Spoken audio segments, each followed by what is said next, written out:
Okay, so once again, good morning everyone. For us to start with a new topic for this morning about co-creating brand in social media, let us all welcome Sir Michael Ata.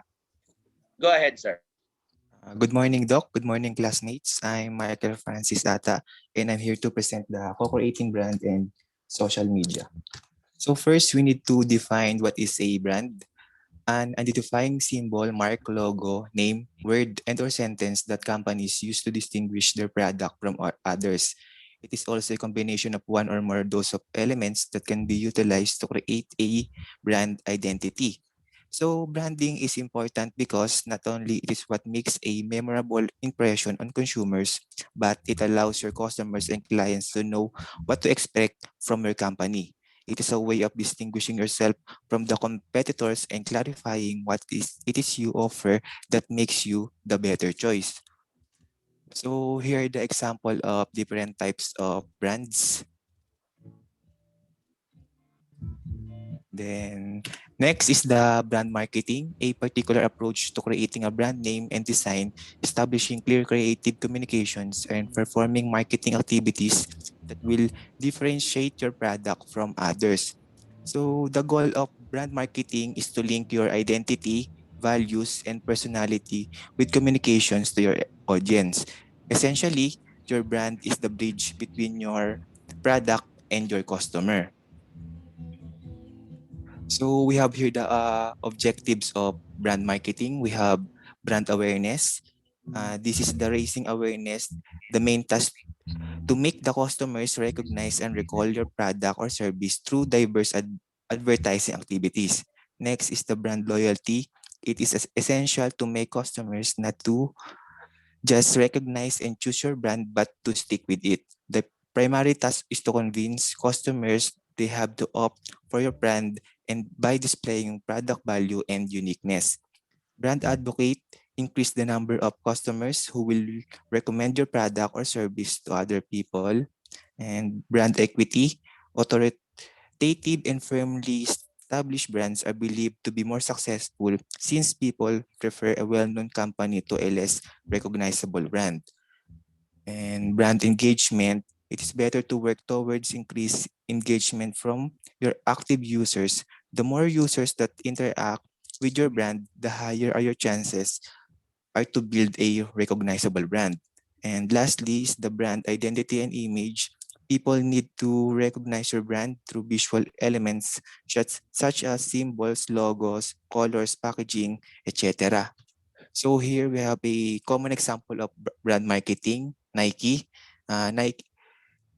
We all know that Nike is a well-known brand all over the world. Customers continue to choose Nike despite having many other options because of their superior brand marketing, and its logo is known everywhere and is instantly recognizable. So we have the brand marketing strategies, brand name recognition. People recognize a company by its brand name, logo, slogan, as well as colors. Great examples are Apple, Coca-Cola, or Starbucks that use the weight of their brand name to drive sales and attract customers. Individual branding. This strategy is used when a large company has subsidiary products which function independently under their name. For example, the Mars Incorporated produces Snickers, Twix, Bounty, and M&Ms.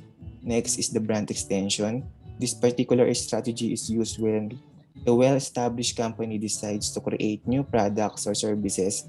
The latest products or services will still carry the primary brand identity.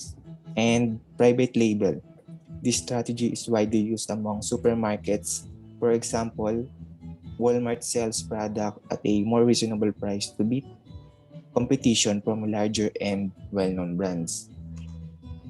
And next is the social media marketing, the use of social media platforms to connect with your audience to build your brand, increase sales, and drive website traffic. This also involves publishing great content on your social media profiles, listening to and engaging your followers, analyzing results, and running social media advertisements. So, social media is now widely utilized as a platform for interaction between companies and customers. As a result, of which many companies have started utilizing social media platforms for co-creation of products and services. So here we have uh, examples of social media platforms. We have here Facebook, YouTube, Twitter, LinkedIn, Instagram, and Pinterest. Then next is the ways to co-create value through social media. Number one is to empower your customers to develop products that sell. Some global brands are already taking co-creation very seriously in terms of product development. For example, Starbucks was among the early adopters of social media engagement, and the company recently launched a platform called www.mystarbucksidea.com. Next is to transform customers into partners to build brand loyalty. It helps companies stay competitive in an ever-changing business landscape. For example, the Coca-Cola leverages co-creation with social media to stay relevant by customizing its product. Next is to innovate with customers to streamline development. This is done by treating customers like partners. Companies can promote innovation, new product development, and new ideas through mutual collaboration. And lastly is to improve the customer experience to elevate brand reputation. It offers more opportunities for interactions that produce deeper relationships, which is precisely why co-creation leads to enhanced brand management and better customer value. That's all lang po. Thank you for listening.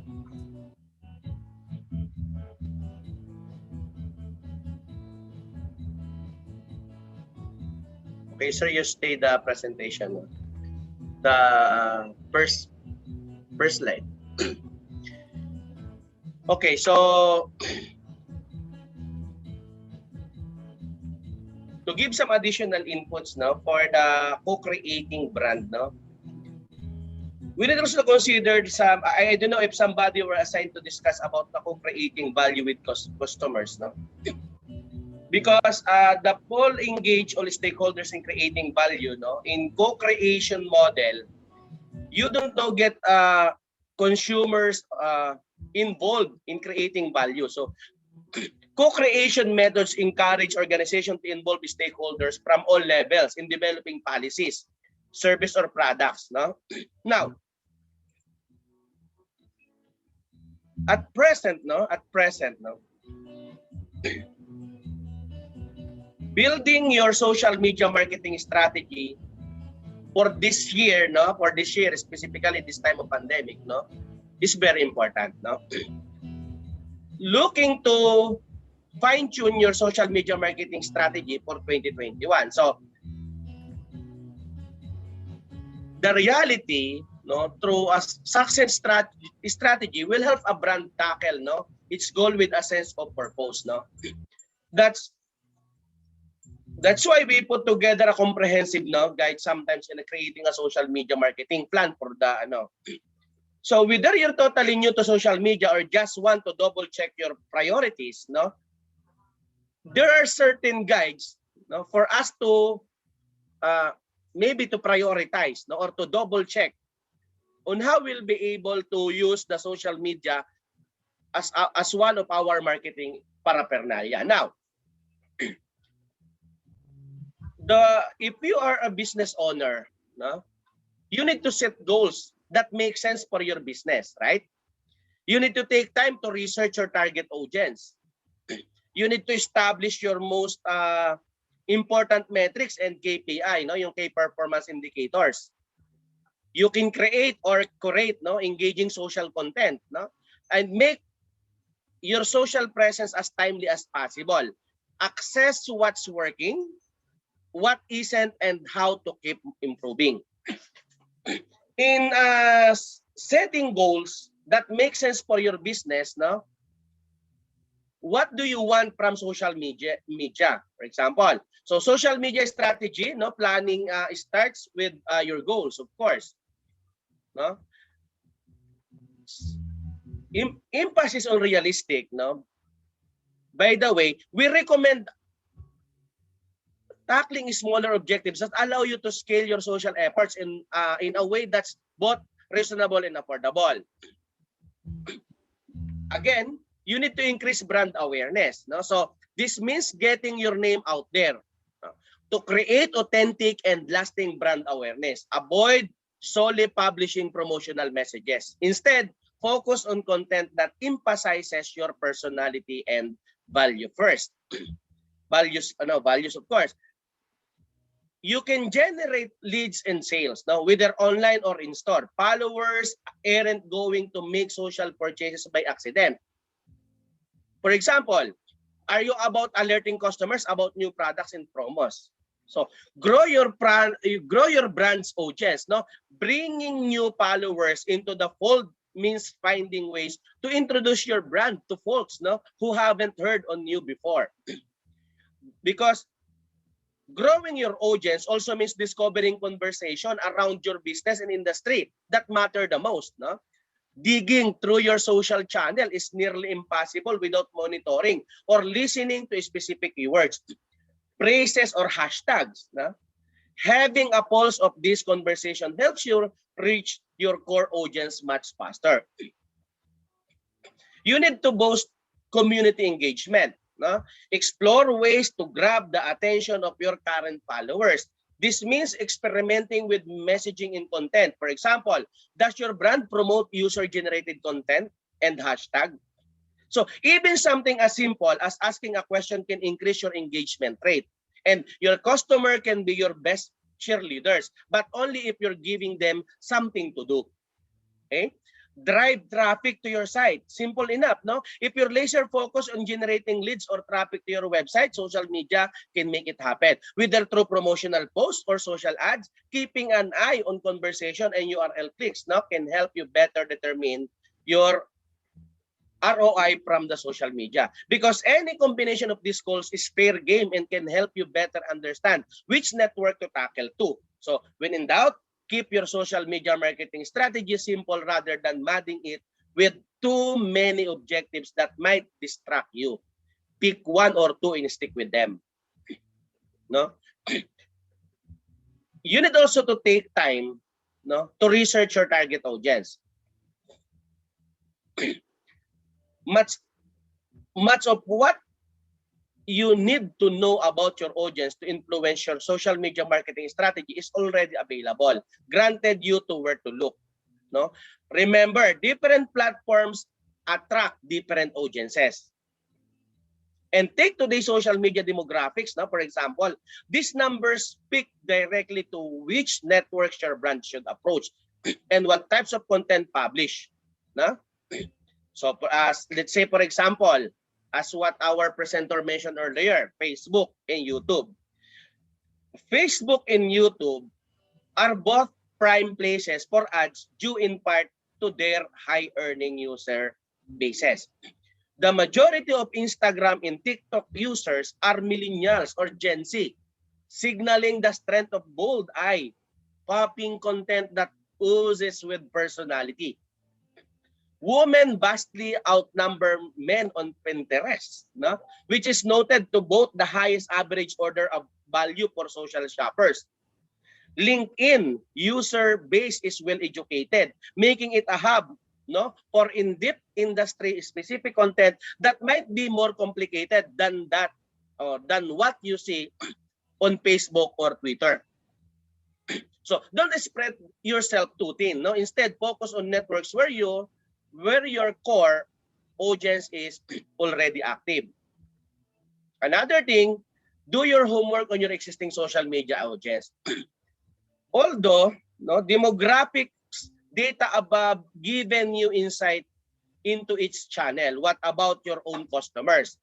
Further analysis need to be done before you can determine what your real world social customers actually look like. That's why many brands use a social media dashboard, no? That can provide an overview of who's following you and who's they interact with you on each channel. Okay? Consider that there's plenty of other sources of valuable audiences data to supplement your social media insights. This include your Google and email analytics or even your best-selling products. All of this will ultimately influence everything from your marketing messaging to how you'll approach customer service of social setting. Another is establish the most important metrics and key performance indicator. So, for your KPI, for example, what metrics are we talking about? No? So, for example, reach.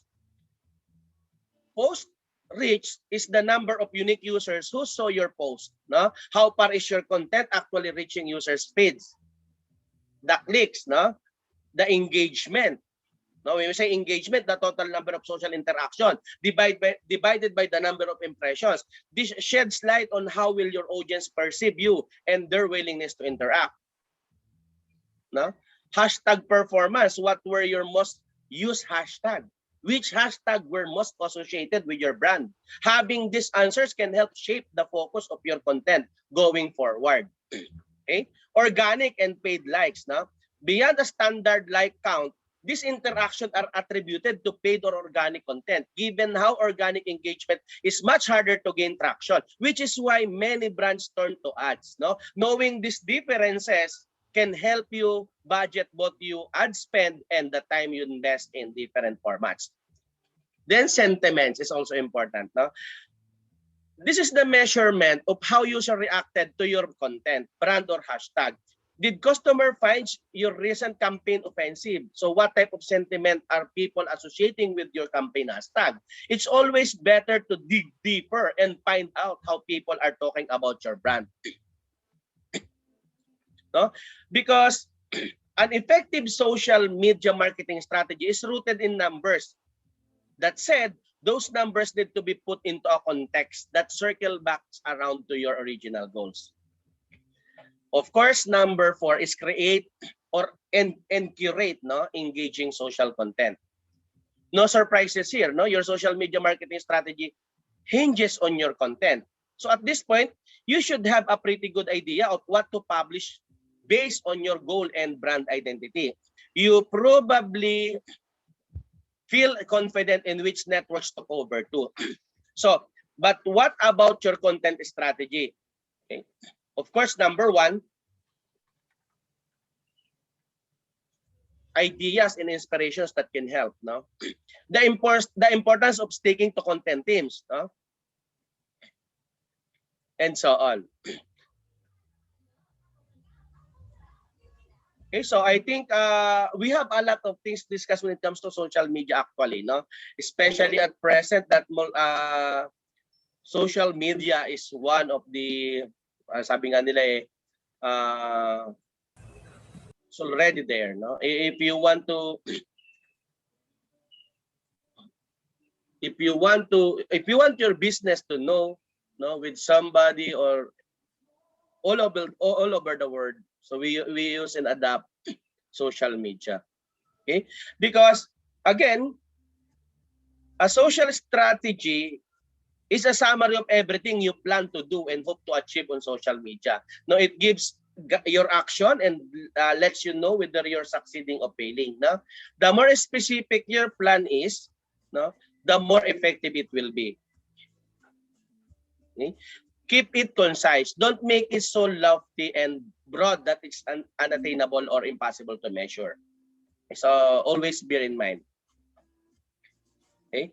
Again, choose social media marketing goals that align to business objectives.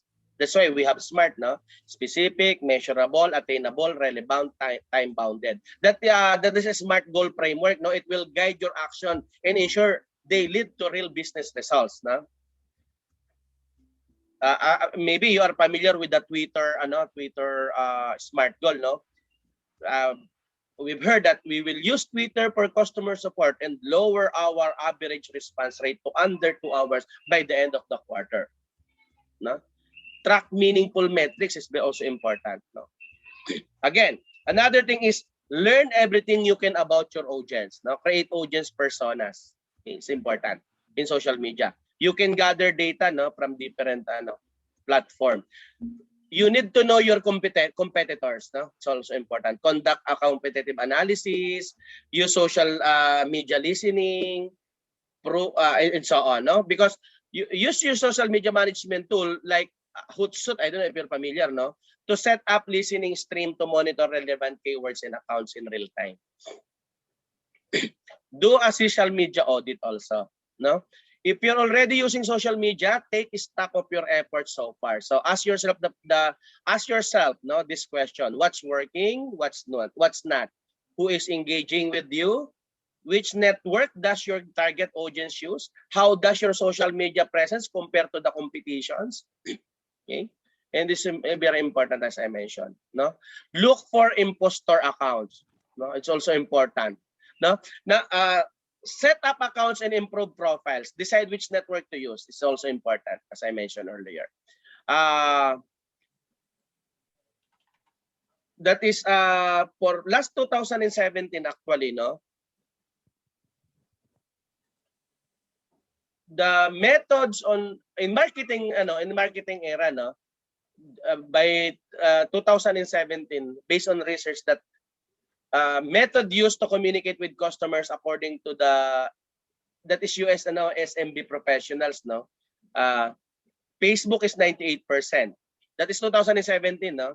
Instagram, that is 82%. Email is 65%. Twitter is 48%. Facebook group or community is 48%.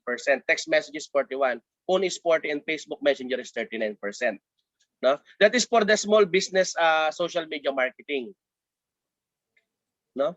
So again, set up your good profiles in social media. Another thing, of course, is find inspiration, no? So social media success stories, no? Award-winning accounts in campaigns, no? Your favorite brands on social media, and so on. Create a social media content calendar. It's also important, no?